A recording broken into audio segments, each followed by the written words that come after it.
नमस्कार, प्रभा साक्षी देख रहे हैं आप। आपके साथ मैं हूं अंकित सिंह। लोकप्रिय यूट्यूबर रणवीर अहलावालिया ने YouTube comedy show India's got talent पर अपनी विवादास्पद टिप्पणी के लिए सोमवार को माफी मांगी। उन्होंने कहा कि मुझे वह नहीं कहना चाहिए था जो मैंने भारत के बारे में कहा था। मुझे खेद है। उन्होंने कहा कि मेरा कंटेंट अनुचित था, फनी भी नहीं था। कॉमेडी मेरी विशेषता नहीं है। मैं यहाँ सिर्फ सॉरी कहने के लिए आया हूँ। आप में से कई लोगों ने पूछा है कि क्या मैं अपने प्लेटफॉर्म का उपयोग इसी तरह करना चाहता हूँ। जाहिर तौर पर मैं इसका उपयोग इस तरह से तो नहीं करना चाहता। हालांकि सॉरी बोलने के बाद भी रणवीर अहलावालिया के लिए मुश्किलें कम होने का नाम नहीं ले रही हैं। एनएचआरसी के सदस्य प्रियंक कानूनगो ने यूट्यूब की सार्वजनिक नीति प्रमुख मीरा चैट को पत्र लिखकर यूट्यूब से संबंधित प्रकरण वीडियो को हटाने के लिए तत्काल कार्रवाई करने का निर्देश दिया है। ऐसी सामग्री को हटाने से पहले आपको संबंधित पुलिस को चैनल और विशिष्ट वीडियो का विवरण भी जमा करना होगा। आगे की आवश्यक कार्रवाई के लिए उन अधिकारियों को जहां एफआईआर दर्ज की गई है। इस संबंध में एक कार्रवाई रिपोर्ट इस पत्र के जारी होने की तारीख से 3 दिनों के भीतर आयोग को प्रस्तुत की जाएगी। यूट्यूबर रणवीर अहलावालिया की टिप्पणी पर हुए विवाद पर वकील आशीष राय ने कहा कि इंडियाज गॉट टैलेंट शो के कुछ वायरल वीडियोस को लेकर मुंबई पुलिस कमिश्नर से शिकायत दर्ज कराई गई है।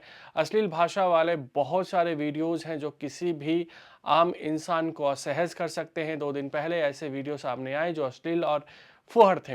वे जो वीडियो बना रहे हैं वे लोकप्रिय हैं। इसके पीछे की मंशा यही लगती है कि वे ज़्यादा पैसा कमाना चाहते हैं। हमने एनसीडब्ल्यू के अध्यक्ष और महाराष्ट्र के महिला आयोग को भी लिखित शिकायत की है। महाराष्ट्र के मुख्यमंत्री देवेंद्र फडणवीस ने कहा कि मुझे इसके बारे में बहुत ज़्यादा पता नहीं है। मैंने अभी तक देखा भी नहीं है। चीज़ों को गलत तरीके से कहा और प्रस्तुत किया गया है। हर किसी को बोलने की आज़ादी है, लेकिन हमारी आज़ादी तब खत्म हो जाती है जब हम दूसरों की आज़ादी का हनन करते हैं। हमने अपने समाज में कुछ नियम बनाए हैं। अगर कोई उनका उल्लंघन करता है तो यह बिल्कुल गलत है और उसके खिलाफ कार्रवाई की जानी चाहिए। देखिए, मुझे भी इसकी जानकारी मिली है। मैंने अभी तक उसको फर्स्ट हैंड देखा नहीं है, लेकिन बहुत भद्दे तरीके से कुछ चीज़ों को कहा गया है, प्रेजेंट किया गया है, ऐसा मुझे भी पता चला है, जो बिल्कुल गलत है। फ्रीडम ऑफ स्पीच सभी को है, लेकिन हमारी फ्रीडम वहाँ समाप्त हो जाती है जब हम किसी और के फ्रीडम पर इंक्रोच करते हैं, और इस प्रकार का इंक्रोचमेंट ठीक नहीं है। मुझे ऐसा लगता है कि अभिव्यक्ति इसकी भी कोई मर्यादाएं है। हमारे समाज में हमने अश्लीलता के भी कुछ नियम तैयार किए हैं। अगर उनको कोई पार करता है तो बहुत गलत बात है। अगर ऐसी कोई बात होती है तो उसके ऊपर कार्रवाई होनी चाहिए। शिवसेना नेता राजू वाघमारे ने कहा कि शिवसेना इस यूट्यूबर को चेतावनी देना चाहती है कि हमारी मां बहनों का ऐसा अपमान नहीं करना चाहिए। उसे अभिव्यक्ति की आज़ादी का शोषण नहीं करना चाहिए। अगर वह नहीं मानेगा तो हम उसका शो बंद करने की कोशिश करेंगे और उसे दोबारा ऐसे बयान देने से कानूनी तौर पर रोकने की भी कोशिश करेंगे। ये हमारा देश प्रभु रामचंद्र की भूमि है। महाराष्ट्र जो है वो शिव छत्रपति शाहू फुले अंबेडकर जी का महाराष्ट्र है, और इस देश में और इस महाराष्ट्र के अंदर इस तरीके की बयानबाजी, खुलेआम गाली गलौज करना, मां बहनों की इज्जत निकालना, रिलीजन धार्मिकता में तेढ़ निर्माण करना, एक दूसरे के प्रति दुजाभाव निर्माण करना, और इस तरीके की गाली गलौज अगर टीवी पे कोई करता है, सोशल मीडिया पे कोई करता है, तो उसका असर दूर दूर तक जाता है।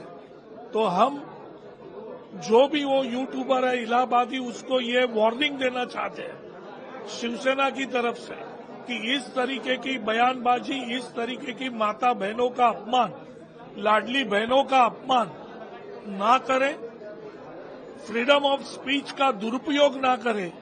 नहीं तो शिवसेना ये वार्निंग देती है कि उसका शो जो भी रहेगा वो हम बंद करने की कोशिश करेंगे, और उसको इस तरीके की बयानबाजी करने से लीगल तरीके से भी रोकने की कोशिश करेंगे, क्योंकि ये हमारे देश में माता बहनों की इज्जत करना ये संस्कृति का प्रतीक है, और उस प्रतीक को अगर तोड़ने की कोशिश कोई करेगा तो उसको शिवसेना अपने स्टाइल में, और जो भाषा इलाहाबादी समझता है अगर ये भाषा मैं जो बोल रहा हूँ ये समझता है तो अच्छी बात है, नहीं तो जो भाषा वो समझता है उस भाषा में उसको हम वार्निंग और आगे का काम उससे करवा के लेंगे। अगर आप भी लेना चाहते हैं देश दुनिया की तमाम जानकारी तो आज ही सब्सक्राइब करें हमारे चैनल को। साथ ही नीचे दिए बेल आइकन को जरूर दबाएं ताकि हर अपडेट आप तक पहुंच सके।